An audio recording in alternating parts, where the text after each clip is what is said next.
Good morning. Good morning. Good morning. Oh, this is a great group. Happy New Year. Happy New Year. Thank you, thank you.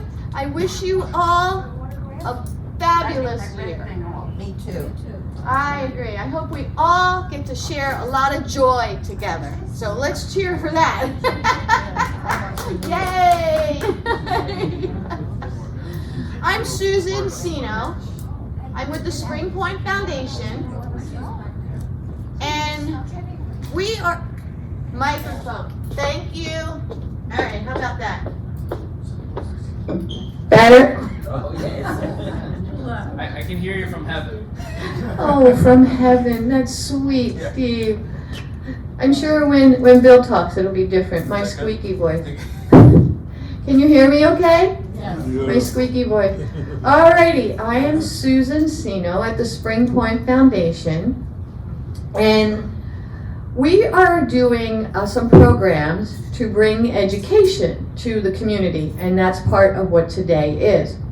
So you're going to learn a lot about 2024 and the future too, from a gentleman here who has a lot of knowledge and loves to read all the tax documents. So he's very, very excited to share all the good stuff. Are you ready to hear it? Yes. Yeah, you look excited too. Yes. Just so you know, the Spring Point Foundation, we are the foundation. Your donations go back to the Spring Point Foundation. In reality, it comes right here to Monroe Village. 100% of your donation goes here to where you want it to go. So when you do a donation to help your neighbor who should run out of money, 100% of your donation helps your neighbor. When you do your employee holiday assistance fund, 100% of your donation goes to the employees. When you donate for the chaplain, 100% goes to the chaplain. So we just want to make sure you know, I get this question a lot, and I thought because it's the start of a new year, we just do a friendly reminder. Any questions on what we do? Do you also know that we bring you some entertainment? Did you know that? Yeah? Steve coordinates some wonderful entertainment. We're going to be doing some more. We, this foundation, are sponsoring the Mardi Gras party. So I hope to see you all there. Will you all be dressed for Mardi Gras? You're not ready for it yet. We didn't even get to it. But just keep that in the back of your mind. We're going to celebrate. Alrighty, are you ready for some exciting information? Yes. A little enthusiasm is good. Alrighty, here we go. Please welcome Bill from Green Oak Consulting. Thank you.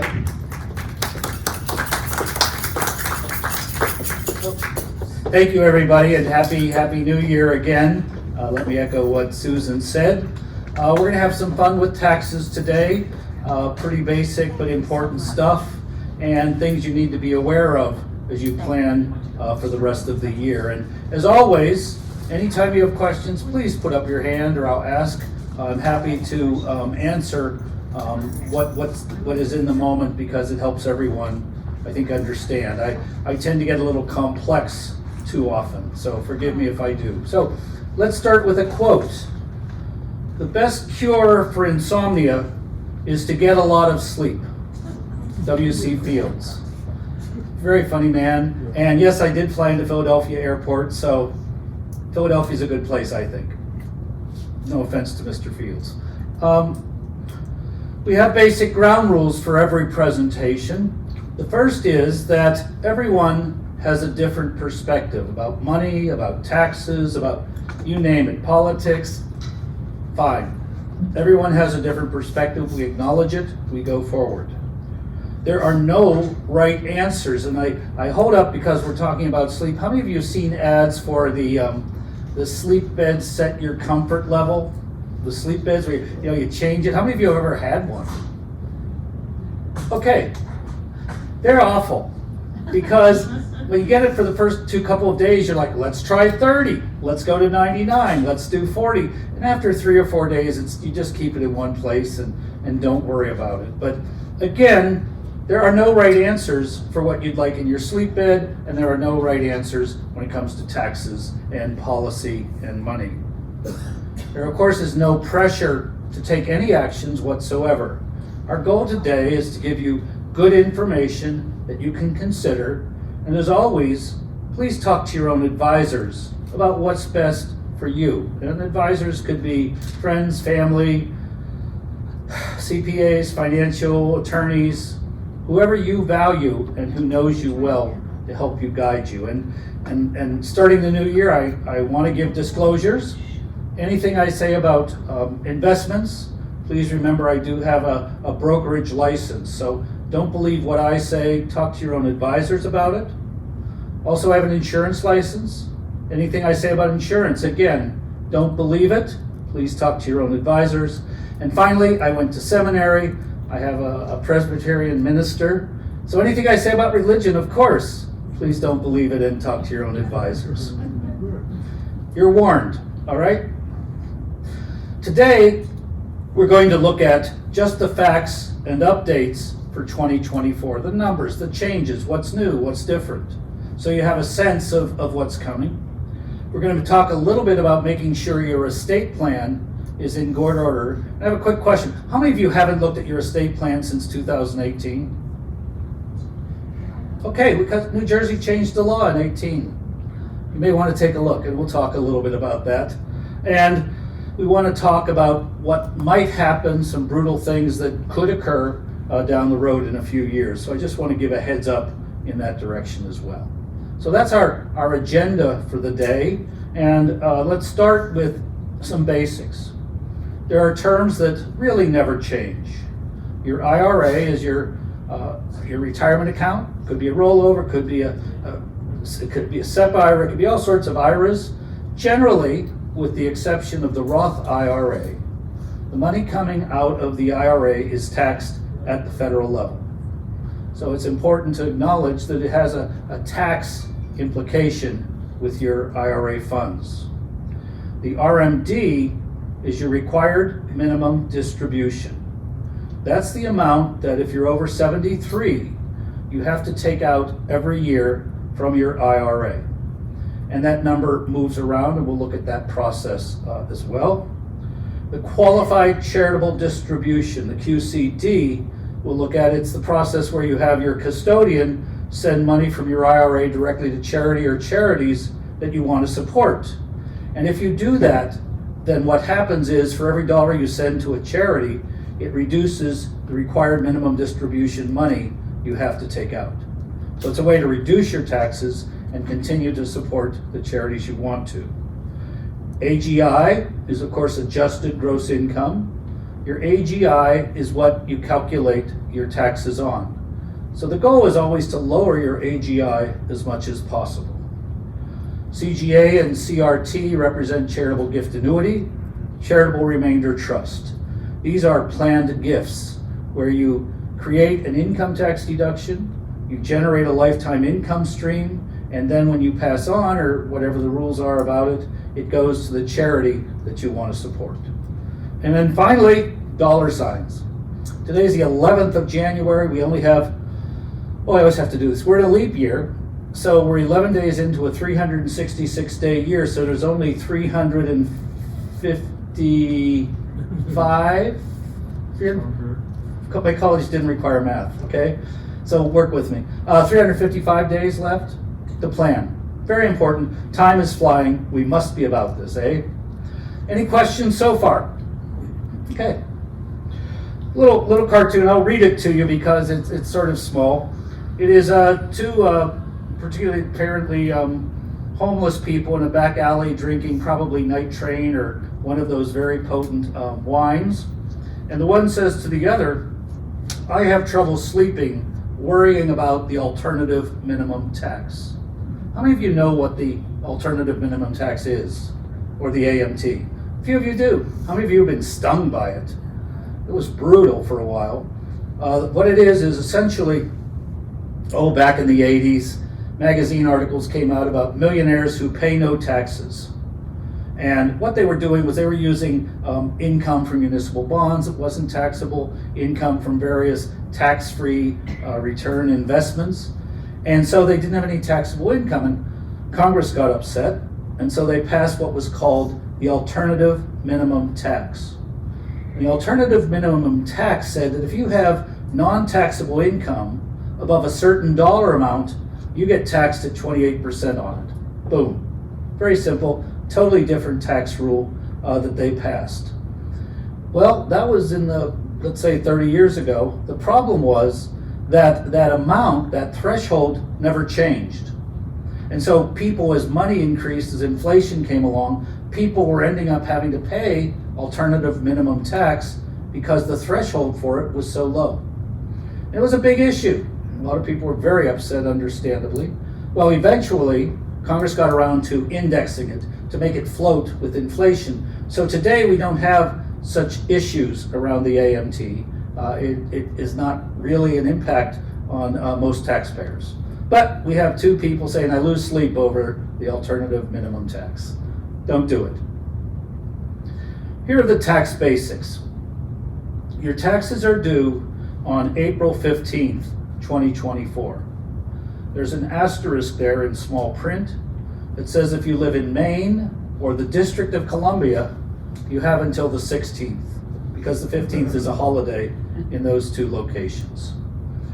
There is something that is not up here on the screen, which is that Monday, the IRS announced that it will be open for business on Monday, January 29th. So that is when you can start to file your tax return for 2023. And some people go, yeah, I got it all, I just want to get it in. Boom, done. So January 29th is the day it starts. You can file electronically or you can file by mail, either way.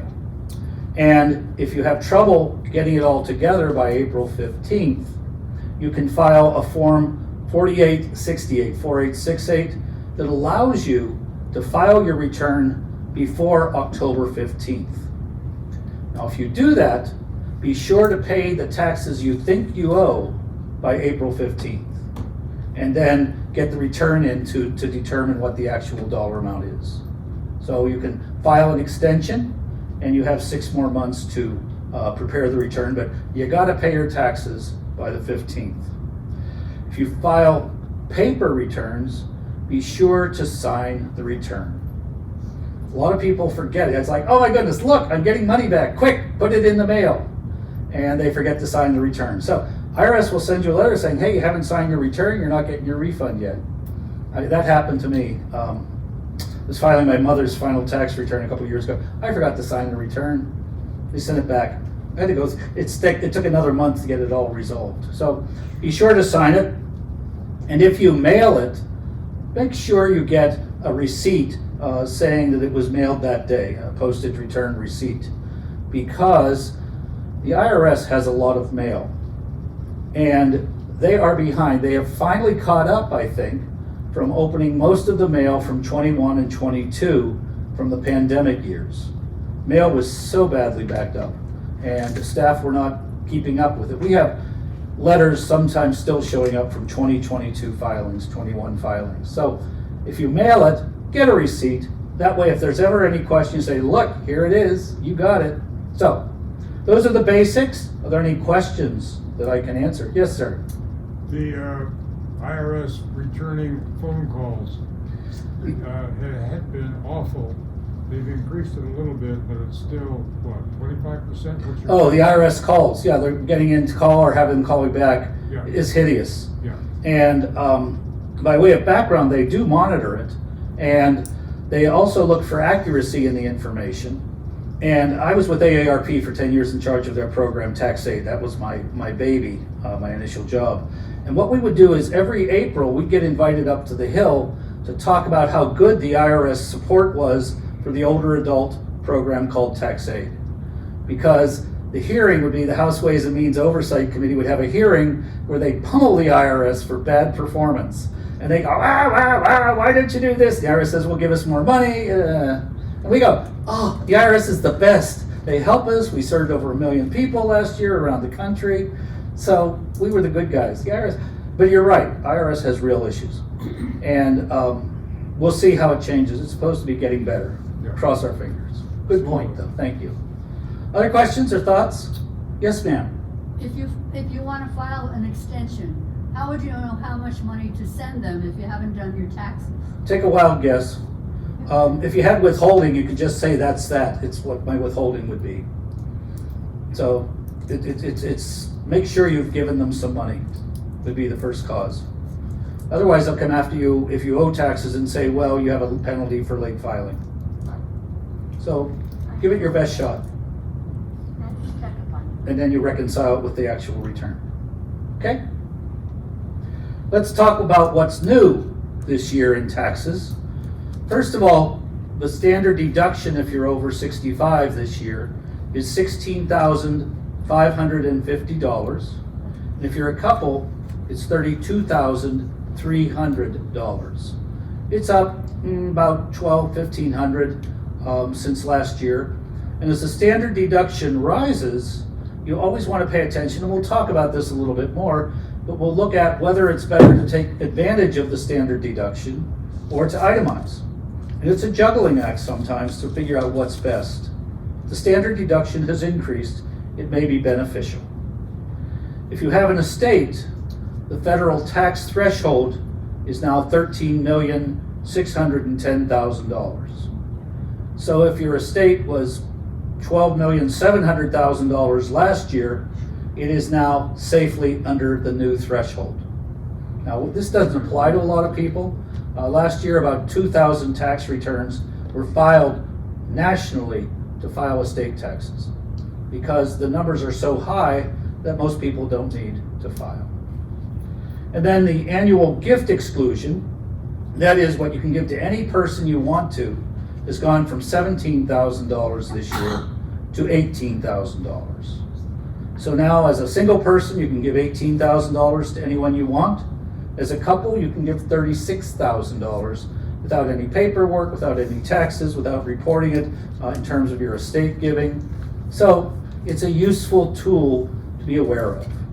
And always remember too, if you pay someone's educational expenses directly to the institution, or you pay someone's medical expenses directly to the entity, the medical provider, then that money doesn't matter how big it is the $18,000 threshold doesn't apply. Because you have to pay it directly to the provider. So again, little nuances of taxes. It's more this year than it was last year. Take a look at what's new in qualified charitable distributions. Remember that, as I said, when you have the custodian send the money directly to a charity or charities, you can do it to multiple charities. Normally you would reduce your required minimum distribution money you have to take out. So if you have an RMD of $50,000, you send $50,000 to charity, you've just reduced your overall adjusted gross income by $50,000. So if you give to charity regardless, then using the IRA QCD is a way to save money quickly, because you just reduce how much money you have to pay taxes with, and you're still giving the same amount to charity, and you're making more savings. So it's very useful. The important thing is that the QCD is for the first time now indexed. In 2005, they first passed this. They said the ceiling, the aggregate amount that you could send to charities was $100,000. And it stayed $100,000 up through last year. It is now being indexed, so it is raised to $105,000 this year, and it will continue to rise over time. So they're moving the ceiling or the optimal, the maximum amount higher each year. Whether that applies to you or not, I don't know, but it's nice to know that there's changes that can improve your tax savings going forward. Ma'am, question? Is that $105,000 just from Your IRA? QCD? Yes. Or total? That's Yes. not your total. Did you, everybody heard the question? That is, that $105,000 is the maximum money that you can send from your IRA using a But qualified. you can still give them as much as You could give $1 million. I'm sure Susan would love to talk to you if you wanted to do $1 million. You can do whatever you want with your money. Oh, Who said that? Sorry. no, that it generally applies to the money coming out of your IRA. Because some people want to reduce that IRA as fast as they can, but it avoids taxes. That's the key. Other questions? Great questions. Yes, ma'am. When you do that, is there a way to keep track of that? In terms of how much money you give to charities out of your IRA QCD, Yeah, case in point, several years ago, I decided to do that for a donation that I want to make to someplace. And when I look, way down, a year or so down the line, got a letter that they were having some kind of function for people who donated to it. I said, I can't remember donating to it, and I'm going through my, Right. looking at everything, I couldn't find it. And all of a sudden it hit me where right, the question was that, how do you know how much you've given, or is there any record of it? Normally your custodian would at the year end send you in your 1099-R a showing of what was distributed to charities. And equally important, I say here too, it's very important if you do a qualified charitable distribution to tell the charity that you're sending it to what you're doing. Because I work with charities, we get these checks in the mail, and you're like, what is it? And it could be an amount where there's 3 QCDs they lump together from different people, and you get a check for a chunk. And if you have gone to the charity and said, hey, I'm sending you X dollars, through a QCD, they will send you a letter of acknowledgement. In that letter, they'll acknowledge your gift, they will say thank you for it, but there is no charitable deduction, and the letter will tell you that. well, I got the letter and everything, I'm sure. And I wound up calling the organization to see if they got it, if I ever donated, and they said, oh yes, you did, it was such and such an amount at such and such a date. Yeah. I know. Yeah, it's tough. I mean, I don't remember my children's names half the time, so I understand that. Okay, other questions on this? This is the QCD, what's new?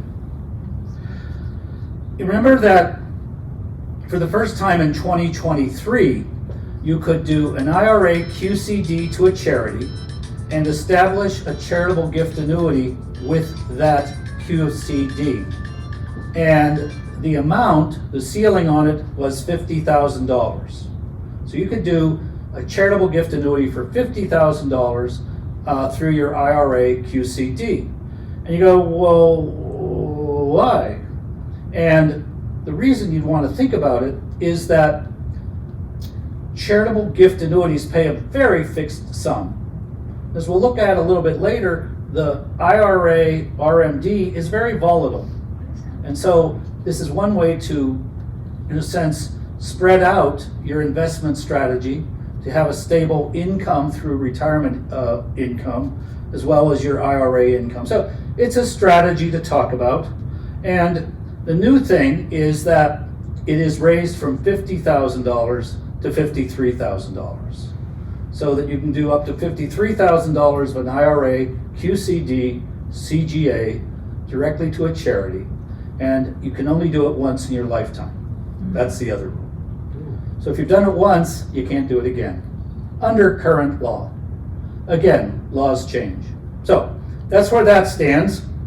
The other good news in this area is that charitable gift annuity rates have increased as of January 1st, 2024. You may remember they increased in January of 23. In January of 24, they've gone up about 0.4%, 0.5%. And that is, that applies whether it's an IRA QCD gift annuity or a normal charitable gift annuity that you would do. The rates are higher, they're tied to your age. If you'd like to know what the gift annuity rates are for you or for you and a spouse, ask Susan and she can give you the specific rate based on your ages. But the rates are higher, so that's good. When we talk about taxes, we end up trying to mishmash a lot of things. And I know that you've never seen a Darth Vader playing bagpipes riding a unicycle down Monroe Boulevard. Is there a Monroe Boulevard in Monroe Township? Oh. Okay, on Half Acre Road, how's that? You don't see this. But really, when we look at how to do a tax return, we're mishmashing a lot of different things to optimize our savings. And it's important to look at what the standard deduction is versus itemizing. It's important to look about whether to make charitable gifts through the QCDs or just pay it directly to the charity. I mean, it's weird, and this is weird. That's all. I've never seen this in real life. Have you? What we want to do is look at 2024, the reality that we have to cope with when we try to mishmash all of these different factors. I think we can all agree that the stock market was very strong at the end of 2023. It pushed to probably one of the newest highs in many years. But again, talk to your own advisors about what their view of the market is. Basically, it was good. So did you get hit with surprise gains? In the mutual funds, remember that they trade and buy and sell stocks, and capital gains that they generate accrue to your account. So towards the end of the year, they may have done some trading where you have some surprise capital gains. What you can do is that you can talk to your investment people about creating a tax managed type of mutual fund portfolio that may be different than what you have. And what they tend to do is they will avoid tax moments in mutual funds so that they'll sort of skip things around. Again, if you got hit and you want to be different about it or think differently, talk to your financial advisor about maybe changing the balance in your mutual funds to protect against tax surprises. It may be time to rebalance your portfolios already. That is, whoa, I have this stock took off and it's like, I should cash it in now, or I should reduce it or trim it back. These are questions to talk to your advisors. Is it something you should do? Should you rebalance? Should you harvest some gains? Should you take some losses, if there are any? These are busy questions you want to think about in the moment where we're looking at a very strong market position. Because the market may, it goes up and down. It is illogical. We can't predict what will happen. And so in the moment right now, talk to your advisors about what's best for your own planning, your own long-term financial investment strategy. Another question is, and you probably don't have the answer quite yet, is how much will your RMD increase this year? Remember that your RMD is tied to, this is what, 2024? So the RMD calculation takes the December 31st, 2023 value of your IRA fund or funds, and then based on your age, a certain percentage of it calculates your required minimum distribution. So two things happened this year. One, the market's higher than it has been. Two, you're a year older. It's a reality. I hate to tell you, every year you get older. It's something I've learned, I'm picking up on. But the percentage rate increases each year. And so if you want to guess what it is, you can look at your December 31st balance. You can go into the IRS.gov and look up the rate calculation tables for RMD calculation and do the math. Or you can wait till your custodian tells you the number. But the reality is that most people will be seeing a higher RMD this year than they did last year. And to illustrate it, if we look at the end of 2021, the market was pretty good. I think we can all agree the market was pretty good. And so your RMD for 2022 was a pretty reasonable number. The problem was that the market didn't do well in 2022. And so you were taking out an RMD based on a higher value than your IRA fund was. So at the end of 2022, your IRA RMD may have dropped from the previous year because the market value was much lower. Now this year the market value is going to be higher, so you're going to see, and this is the volatility that we see with required minimum distributions. It really comes down to what was the value of the portfolio on December 31st of the preceding year. So you want to take a look at what your RMD is going to be, and I think just in general, it's probably going to be higher this year. I don't know. Again, Talk to your own advisors about it. Then, should you use the qualified charitable distribution to reduce it? Another question for your advisors. A question about what you give to charity and how you do it, and what's best. And again, it is Darth Vader with bagpipes on a unicycle, because it's your personal situation and the parts are all moving. And then finally, we're going to be probably looking at a changing interest environment this year. Rates may be the highest they've ever been. Rates could go higher, who knows? None of us have a crystal ball. So this is where you need to talk to your advisors about what your strategy should be, the way the market's been behaving in 2023, coming into 2024. Any questions I can answer about this? It's just, there's a lot of things going on that are caused by the high value of the market on December 31st. Okay, so let's look at 2024 plans. We know that tax policy is going to be uncertain. The word is, legislatively, there may be some minor tax changes that will occur mid-year. Most of them will be cleaning up pension fund rules for employers and also tax credits for business. There will probably be, as a trade-off, there will be more child care credits as well that will come back from 2021. But I don't think there will be any substantial changes that would impact your overall tax situation. And very broad brush with that. Who knows? We can never predict that. But you do know, or you have a sense, that your income may or may not change dramatically. By that, let's say you made a loan 10 years ago, and they've been paying it off every year, and now they've paid it off, you're not going to get that money this year. That's a change. If it's higher because, I don't know, there was a stock that multiplied 50 times and you sold it, you have a higher income. What's happening in your tax cash flow, your adjusted gross income? Most people, it's pretty stable year to year, but everybody's different. Hard to say. Then you ask, should I itemize or should I take the standard deduction? And again, numbers. What will work? What will happen? You'll have a sense of it with your 2023 return, but we'll have higher thresholds this year.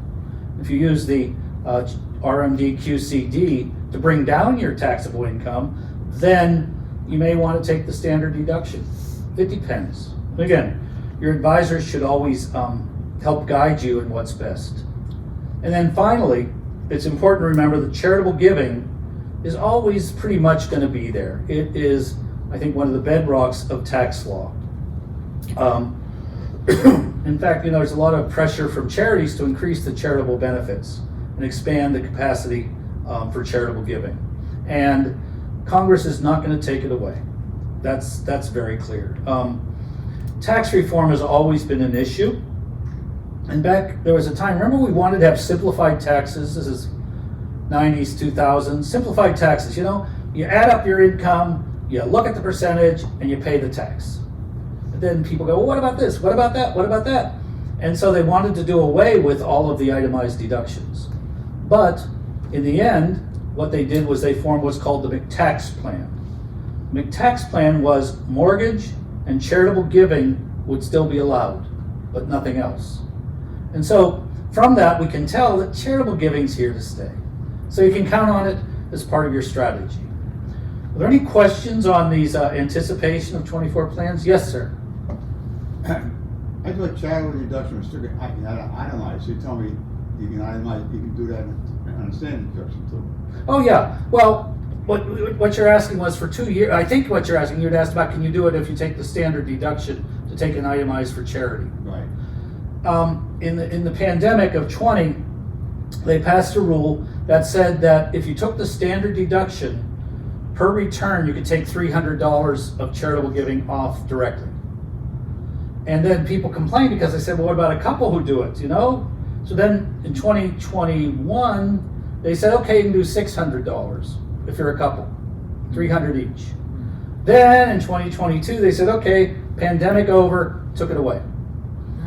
There's a focus on trying to get that passed, and they're trying to use a higher number. But that was a 2-year magic moment, but it can set a precedent for longer term. I mean, they're encouraging, the legislation's kicking around to do that, and they're talking about a $4,000 level. But who's to say?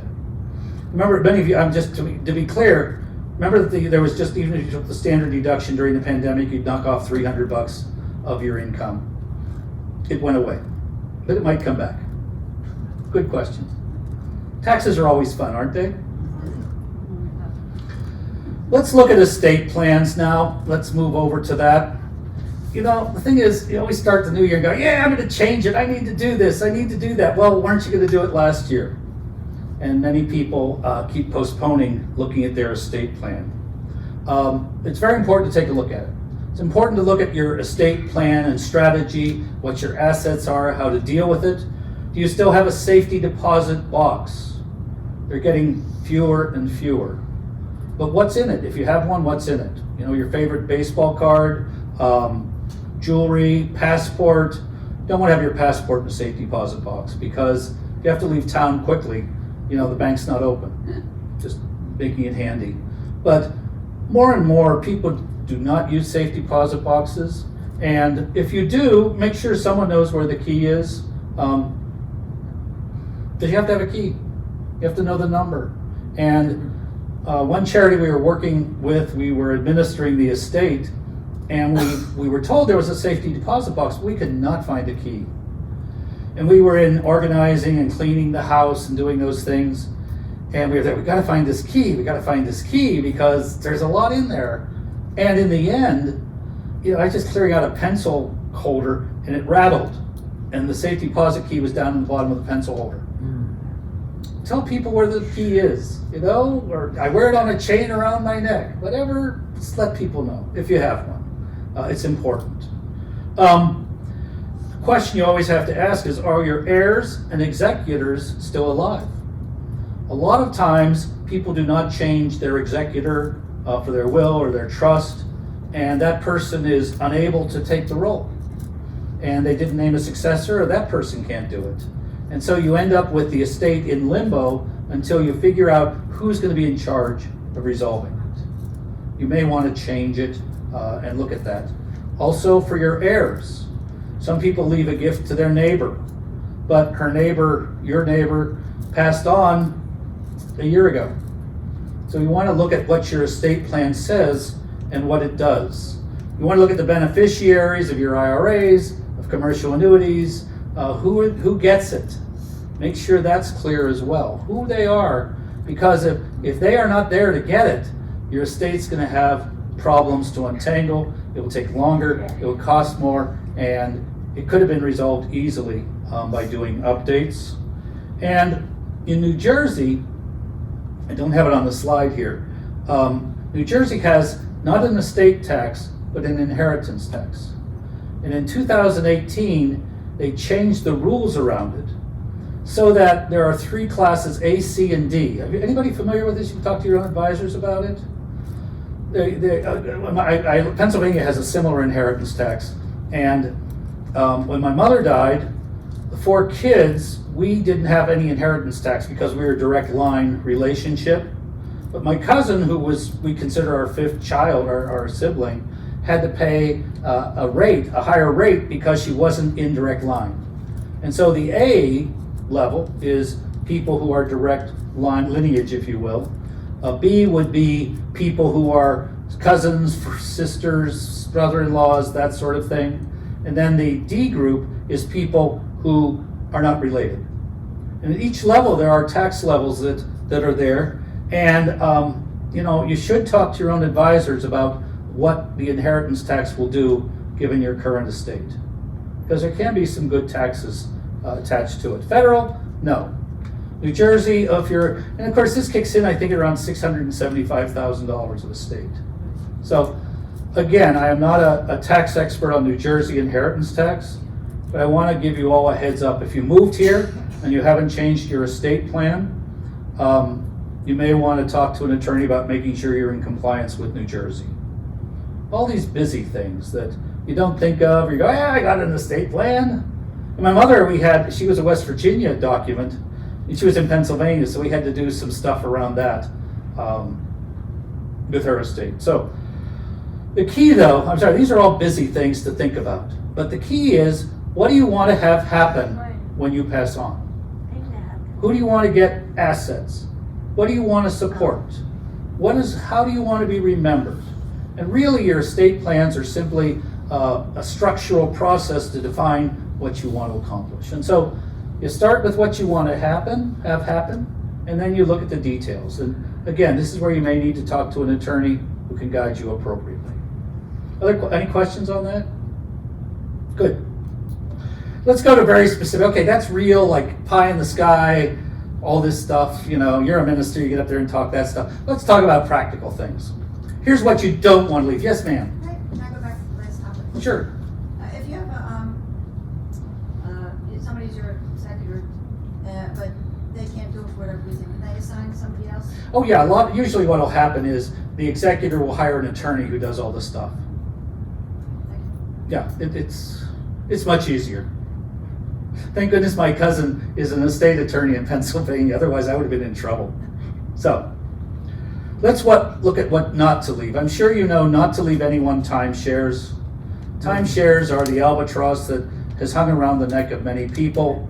You can't deal with them, you can't get out of them, but don't leave it for other people. Take care of it one way or the other. Collections, people collect all sorts of things. People collect stamps, people collect coins, people collect, I don't know, everything.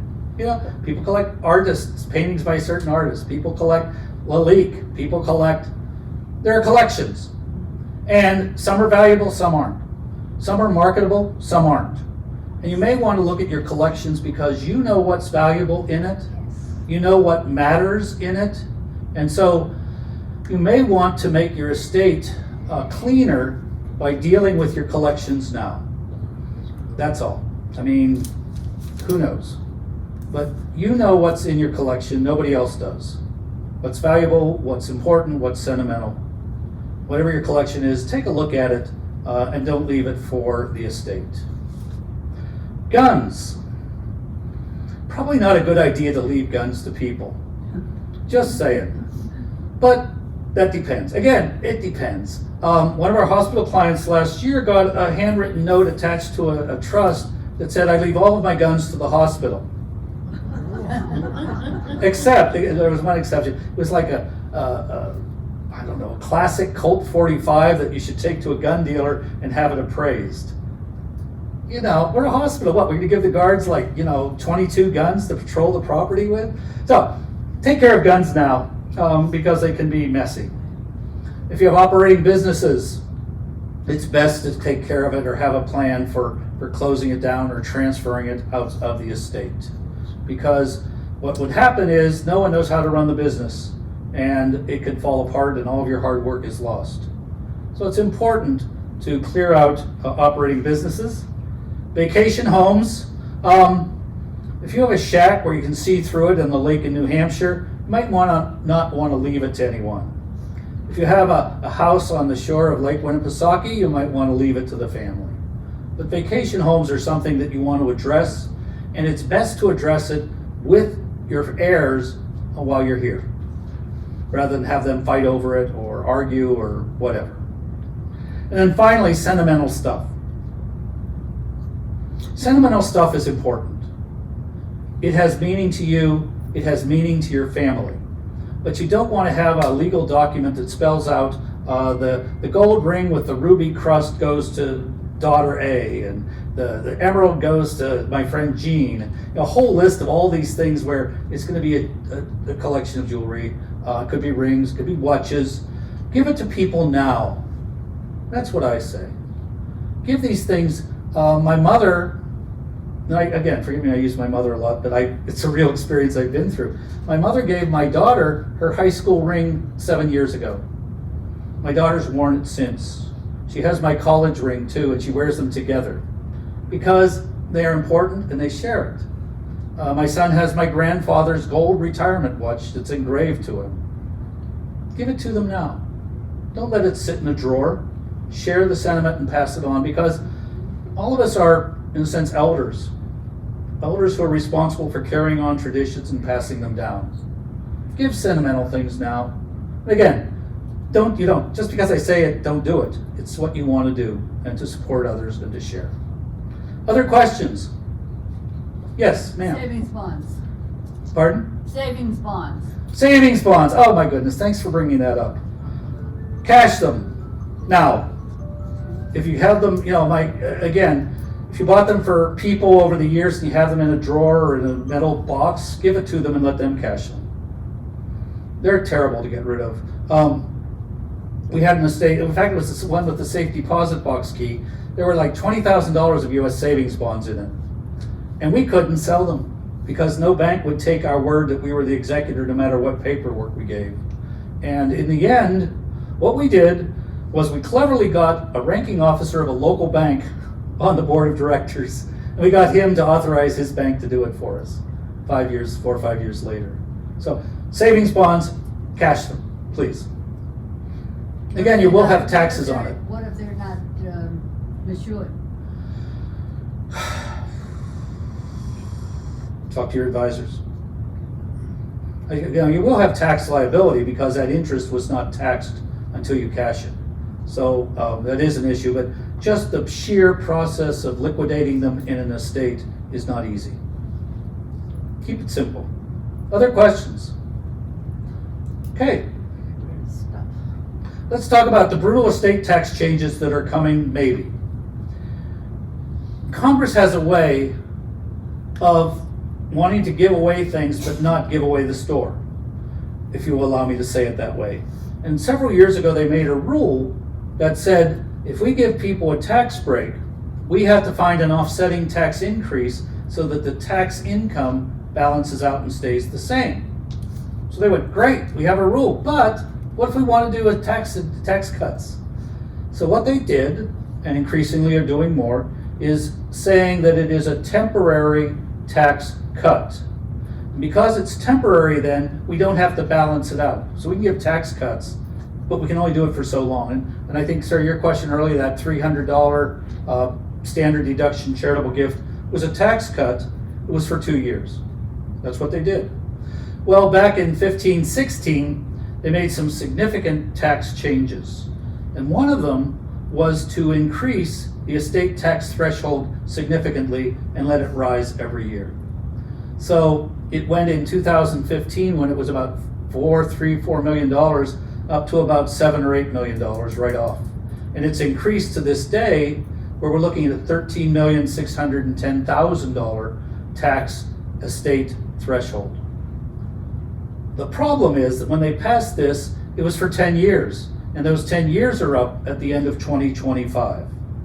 And so the possibility exists that in 2026, the estate tax threshold will drop to maybe $5 to $6 million. General thinking maybe 5.5. And if they do that, if your estate is between 5.5 and 13 million, you may be coming into a tax liability issue. Whether it does or not, talk to your own advisors. It may make sense if you think it's a possibility to start planning how to minimize your overall estate to bring it down. And charitable giving is one way to do it. Making gifts, the $18,000, paying educational expenses for grandchildren, all sorts of things you would consider. But just looking at your estate, is it possible that it could happen, that you would be hit with these additional taxes? Excuse me. Well, in the end, I don't know if it's realistic or not, but I want you to be aware of it. It comes down to what Congress will do. And as we know, Congress is notoriously slow about doing anything substantial. We don't know. What may happen is December 29th of 2025, we may have a sense of whether or not this is going to be real or not. It takes sometimes that close to the barrelhead. So we don't know what Congress will look like. We don't know what Congress will do. But, excuse me. This is where, take a look now. It may be an issue, it may not be an issue. Talk to your advisors. Is it even a worry if on the radar, yes or no? Don't worry if it's, if you have $1 million in the bank and that's it, I wouldn't worry about it. If you have $4 million in the bank, you might want to think about it. Again, talk to your own advisors, but the key is to plan for the worst and let's hope for the best. So, in 2024, just as a wrap up, first of all, maintain a list of your key passwords. If I'm a trustee in an estate, and I want to go in and look at the bank records, I don't know your password, I can't get it. So make sure there's a list of important passwords available, or the key password to go to your master computer lock. Maybe your Facebook page password too. My dad could never remember his password. When he died, there's 17 Facebooks with him because he'd always open a new account. I can't remember it. Let's get a new account. It's amazing what pops up 15 years later with everything. So give a list of key passwords. Talk to your own advisors. Talk to your loved ones about your estate plans, about what you want to have happen. This Christmas, I told all my kids, we're thinking of maybe moving into a life care community down the road, so I want you to know. They're like, what's a life care community? But I said, it's like Monroe Village. It is a place where it's an excellent opportunity to plan ahead for the future, and to know and be confident that you're cared for and that the future is solid. Excuse me. We hope that you'll join us for future programs. We're talking about having some informal get-togethers, maybe one-on-ones if you have specific questions. But the key thing is to sleep well, confident that you're in good shape, and the sun will shine through the trees.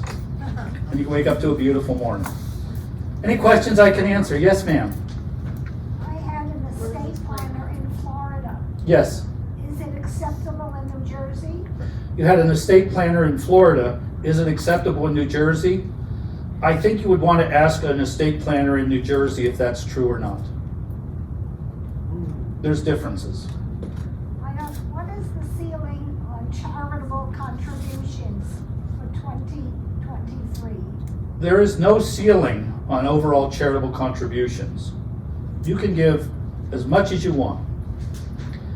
There are limits on your itemized deductions of what you can deduct. You can only deduct your cash gifts up to 50% of your adjusted gross income. If you give a lot of money but you don't use all of it as a deduction in a year, you have 5 more years to use it up. So again, it's something to map out, to plan and what you want to do and how it fits. Again, our bagpiper, Darth Vader on the unicycle, what do you want to do? What's your AGI? There's a lot of numbers moving around there. Difficult to say precisely. Question? Other question? You answered it. Oh, okay. There is a ceiling to how much you can deduct. There's no ceiling. Well, there's the 50% AGI for cash gifts. If you give appreciated stock, for example, then it's 30% of AGI, but you can carry it all forward. You have 5 more years. You have a 6-year window. You just roll it forward. Other questions? Yeah. Yes. I don't know. Last time somebody asked you about the anchor rebates. The anchor rebates. I've learned a little bit more about it. My feeling is the rebate is not taxable and treated as income. But you have to take it, you don't have to take it off your New Jersey taxes that you put on your form? I do not know the answer to that. This is a tax advisor question. I know that rebates oftentimes are not treated as income, but New Jersey and the taxes, they like their money. Not very helpful. I'll read up some more on that because I don't have the answer. Other questions? Okay, thank you very much for your time today. I really appreciate it, and happy to talk about individual questions afterwards, or talk to Susan, grab her if you want to catch up with her. But thank you so much, and Happy New Year, everyone. I hope it's a wonderful time.